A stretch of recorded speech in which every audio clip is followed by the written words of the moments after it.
18h20 sur Europe 1, votre grand journal du soir se poursuit avec vous, Thierry Dagiral, et ce chassé-croisé sur les routes. Vous recevez ce soir la déléguée interministérielle à la sécurité routière, Marie Gauthier-Melleret.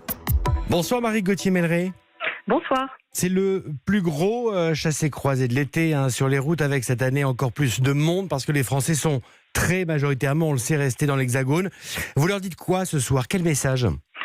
Je leur dis qu'il faut être prudent et vigilant sur la route à tout moment, que ce soit avant le départ, en préparant son trajet, en préparant son véhicule, en se reposant bien, en montant dans sa voiture, en pensant à mettre sa ceinture, à attacher les enfants, en posant son téléphone, en l'éteignant, et puis en roulant bien sûr, en ne faisant pas d'excès de vitesse et en faisant une pause toutes les 2 heures. Journée noire demain. Ces derniers jours ont été marqués par 2 gros accidents. Un mardi à Laon dans l'Aisne, 4 enfants sur la Nationale 2, 5 mineurs sur la 7 dans la Drôme. C'est dramatique, d'autant plus bien sûr que ce sont des enfants. Oui, ce sont des accidents extrêmement dramatiques et douloureux qui viennent nous rappeler que la route est la première cause de mortalité chez les 0-29 ans. Et que malheureusement, un quart des moins de 14 ans qui sont tués sur la route le sont pendant la période estivale. Il faut donc redoubler de prudence et de vigilance pendant la période estivale pour les enfants.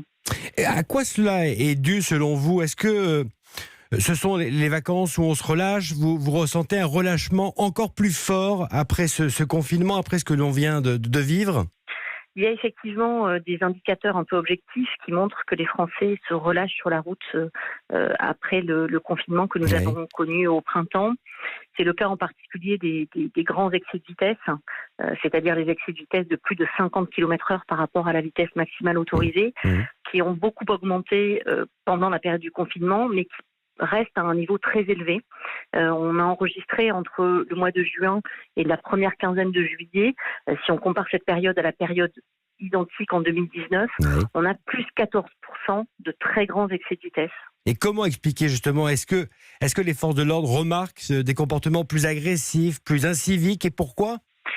Les forces de l'ordre constatent en effet tous les jours sur les routes une très grande agressivité au volant et là un relâchement important.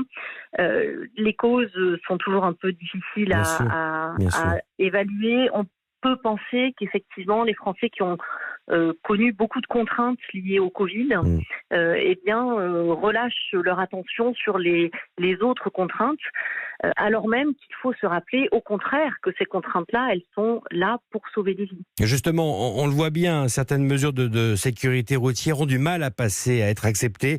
On l'a vu notamment récemment avec les 80 km/h.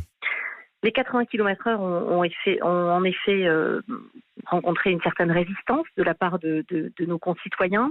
Le bilan qu'on a pu faire 2 ans après l'entrée en vigueur de la mesure, je l'espère, conduira au contraire les Français à adhérer davantage à cette mesure, puisque ce bilan qui a été fait de manière extrêmement sérieuse et scientifique montre que nous avons épargné 349 vies sur 20 mois, en faisant tous un effort collectif qui s'est traduit par une perte de 1 seconde par kilomètre de temps de trajet, ce qui est évidemment mineur.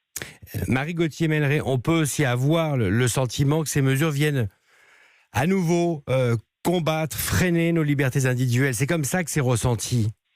C'est comme ça que c'est ressenti, mais il faut toujours se rappeler encore une fois que ces mesures n'ont d'autre objectif que de sauver des vies sur la route, la vôtre, la mienne, celle de nos enfants, et qu'il faut donc accepter effectivement de faire tous un effort dans l'espoir que nous en sauvions davantage. Vous sentez qu'il y a plus de conduite à risque, notamment on a beaucoup parlé du téléphone au volant, tout ça se multiplie en ce moment?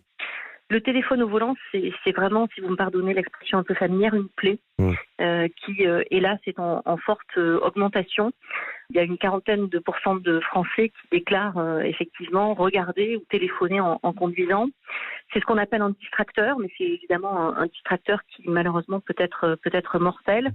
10% des accidents corporels, selon un recensement déclaratif, sont liés à l'usage du téléphone en conduisant. Et ça reste évidemment un élément extrêmement inquiétant. Donc j'appelle tout le monde à prendre le réflexe de quand on monte en voiture, on boucle sa ceinture et on éteint son téléphone ou on le met sur mode conduite.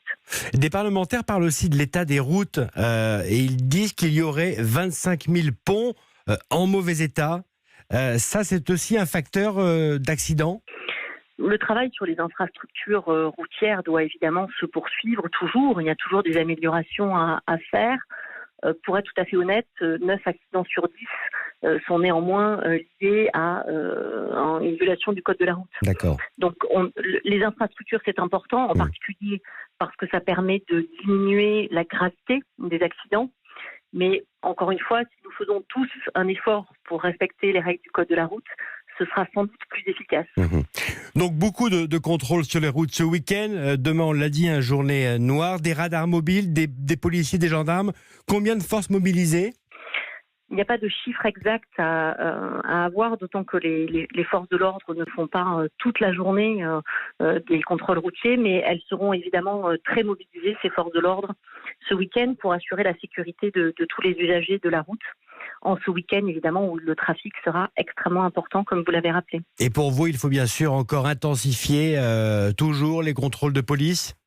Les contrôles font partie intégrante, si je puis dire, d'une politique de sécurité routière qui s'appuie d'abord sur l'éducation, sur la prévention, mais évidemment où il est important aussi que les Français aient conscience qu'il peut y avoir une sanction.